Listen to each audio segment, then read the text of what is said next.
Hey guys, my name is T, and today I'm going to show you how to wrap a beauty wrap.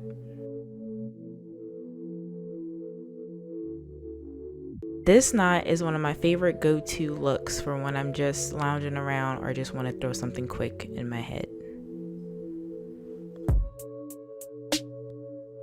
So first, I like to put the base of the wrap on my neck and then go into tying and then going under, tying again. You can make a little knot here or at the top, whichever you prefer. And then you're going to take the tails again and wrap it over and wrap it one more time like you're tying a shoe. And then after that, I like to twist it and then tuck it. You could tuck this wherever you see fit. I just like to tuck it under, makes my knot look a little bigger. And tuck the other tail in. And make sure you pull, always pull that middle piece, because you're going to use that to wrap around your knot or donut, whatever the heck you call this.